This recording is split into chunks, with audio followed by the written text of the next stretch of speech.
What is up, YouTube? McIntyre here. Today I wanted to bring you guys a video talking about Arthas and honestly just breaking down all of his builds. I already have a gameplay of me playing Arthas, but I more or less just wanted to show everyone the way that I personally think you should talent Arthas and then give you some different options on Arthas builds outside of what you would normally play every game, and when to take these builds, right? So the first build that we're going to talk about in this video is going to be the most standard meta build on Arthas. It is the current build in the bottom left corner. We have Rhyme level 1. This is a block. We have Frozen Waste at 4. This is the lingering E, which means if someone gets out of your E, they're still lingered. They still have the E on them until 1.5 seconds, and then you can catch them back in it. Icebound at 7. This is just basically Arthas's 20 hardened shield, so he gets that at level 7. Also gives him CC reduction. At 10, we're going to take Army of the Dead. This is going to heal, it also allows you to dive. A lot of people forget that. You can summon ghouls and dive because the ghouls will tank.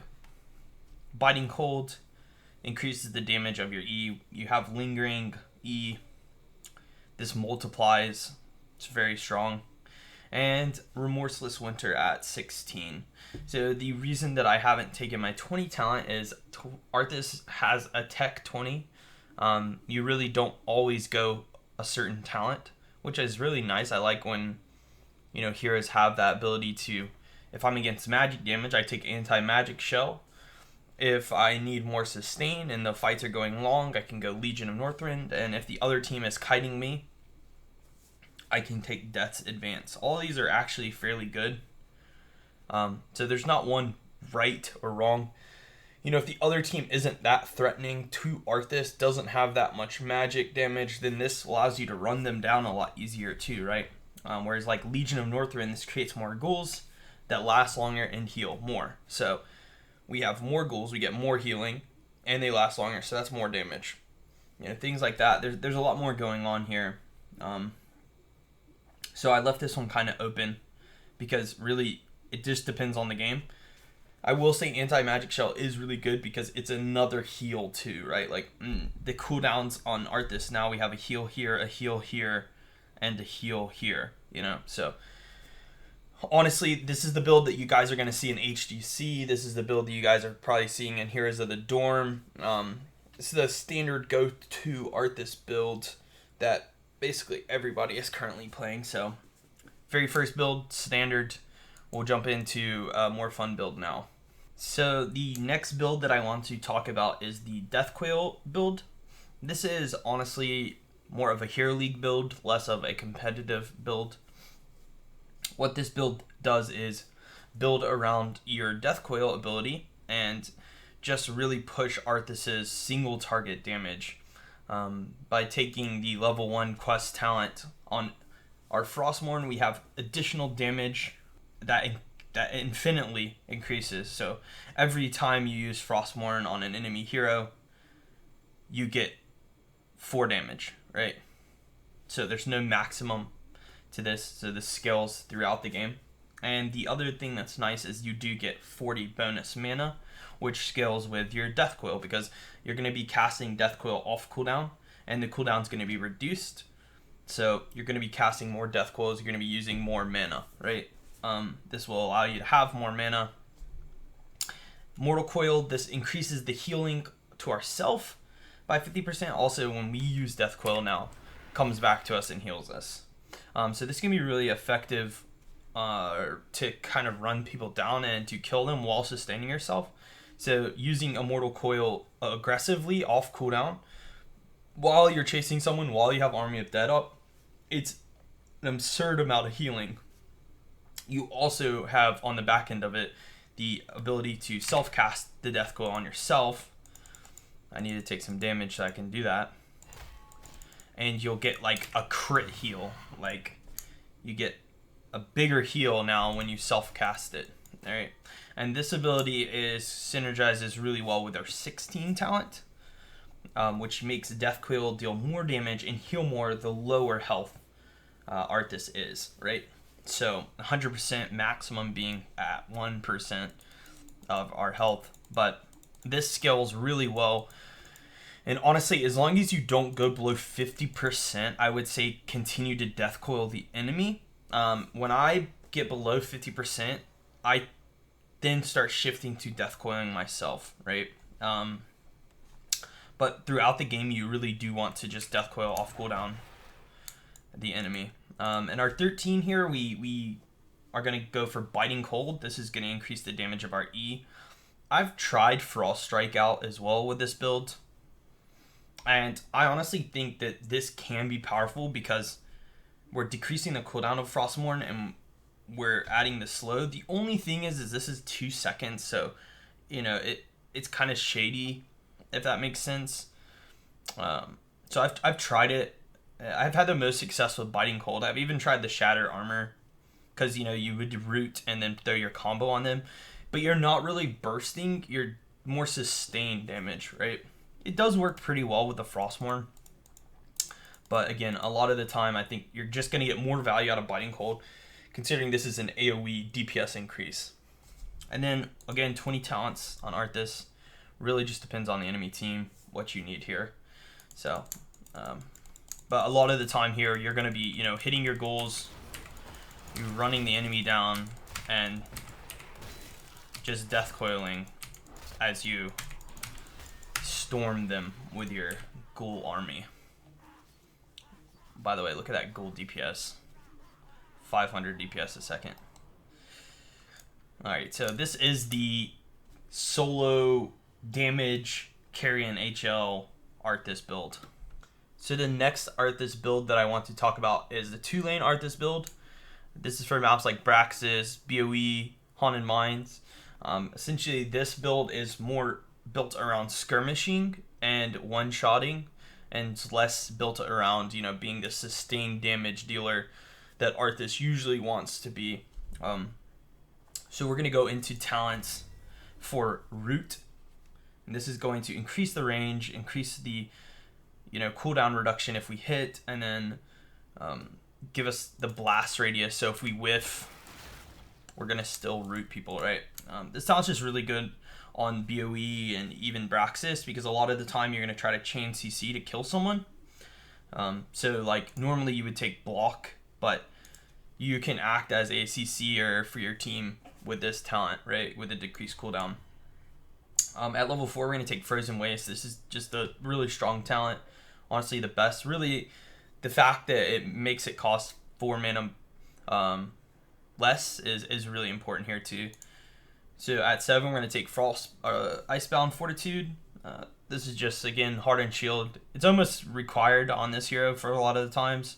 Just the 25% reduction of damage and the immune to CC is so important. The one talent that is different is going to be Syndragosa. So if we're taking Syndragosa, this is just going to allow us to push lanes, right? Gives the boss infinite value because it turns off buildings just like Sylvanas passive. At 13, we are going to take the Root on our W. Guys, this knocks the armor by 15%. So this is basically a Tyrande mark every time you hit a Root.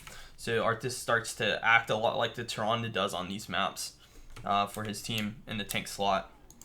And then at 16, we're going to take Remorseless Winter. So after 3 seconds of the E, the person gets rooted. So, I mean, it's just really good to, if you do hit your stun, then you can get that second stun off with your E. So, honestly, you could take Embrace Death here if you really wanted to, but I think Remorseless Winter is just so powerful. It guarantees you land your skill shot too, because if you just were to run around, eventually the root will proc, I think, and then you can root off of that root. So it's just a long CC, right? And then at 20, we are going to take Absolute Zero. There's no teching here. This talent is honestly absurd. It really makes Syndragosa very, very powerful. Adding a 2-second root and this absurd range. I mean, like, what is this range? Like, can we all just take a moment to, what is this range? Yeah, like, I don't even know. I don't even have to, like, I don't even have to go into any more details about this, but you have this, you have this range, you have bottom of Cursed Hollow to middle of Cursed Hollow, and it roots. Let's see if I can hit this Arthas spot. That's a 2-second root. So you can totally follow up your root on top of the root, right? Also, you know, it's like, what, there's a 60% slow on the ground once they get out of the root. So really, really powerful talent. I mean, honestly, this is probably my favorite 20 heroic upgrade in the game. So whenever I had the chance to use it, I do like taking it. So this was again my 2-lane Arthas build. So this is going to be the last build that we talk about today. This is the Hyper Carry Arthas build. This is the build that I used in my Arthas video gameplay that I'll actually put in the description. Essentially, the point of this build is that you take Icy Talons to increase your attack speed and have Rune Tap, so every time you attack, you gain life, right? So you just pair this with Rhyme and the E talents with Army of the Dead, and if you kind of spec towards protecting the Arthas, this build actually works really well. I wouldn't take this build unless the other team was going to posture and fight me, if that makes sense, right? Because a lot of the time with Arthas, like, you want to make sure that the other team, you can use this abilities, or these abilities, right? So like if the other team has, let's say, an ETC, a lot of the time I'm not going to be able to hit that guy, you know? But if the other team had a Diablo, I'll be able to hit him, right? Even like Leoric, I think you can still argue that you can trade now with this build against the Leoric. So you got to really be careful when you take this build. I would say, you know, it'd be really good against teams that don't have a lot of CC. So the other team probably can't have Malfurion, but if the other team has something like Lucio, if the other team, you know, these slower heals, the task comps, actually this would be pretty good against the Zarya. This is great against Zarya, since you can get onto Zarya, start slowing her attack speed, and then, you know, you're eventually going to build up your Rhyme stacks. We'll see as I continuously whack away at this. It's almost like gives you anxiety to hear the increase in tempo of the attack. Alright, so I think that's max attack right there. So pretty good, because you're gaining 4% of your health every auto. Right? You're attacking faster than the auto reset does on Frostmourne.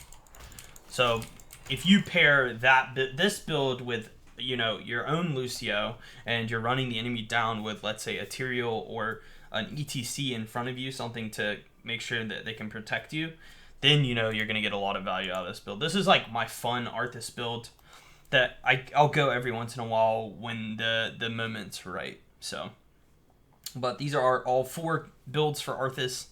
I will say, remember, you know, at 7, Icebound is good. It's almost always good, even if the other team doesn't have CC. So a lot of the time, like, I think people are like, oh, well, you know, I don't need to take Icebound, they don't have CC, but even then you are getting a 25% armor on activated, right? So it's like, you're still getting value out of that talent, even though you're not getting CC. So remember that. There's not a whole lot of teching on Arthas until you hit 20, and then you can tech into whatever you need. But these are my Arthas builds. If you guys enjoyed this video, please let me know in the comment section below. Which hero would you guys like to see me talent next? There are tons of heroes in the game, and I think the easiest thing for all skill levels is builds, and just using characters to their maximum by choosing talents is, you know, step 1 to being successful and improving your game. You know, so that's what I really wanted to do with this video today, and hopefully it does help you to make that step in understanding talents and why we take them, and also giving you the option that, you know, you don't always have to go the same build, you don't always have to play the same way. There are things that change the flow of the game, and adapting to that and having the, you know, intelligence and the, you know, ability to change up a build on the spot when you need to can really, make or break a lot of the time in games. So with that said, thank you guys all so much. If you enjoyed this video, check out my Twitch and Twitter. Those are going to both be located below in the comments, as well as my tier list. That's also going to be there as well. So until next time, guys, thank you all so much, and I'll see you then. Cheers.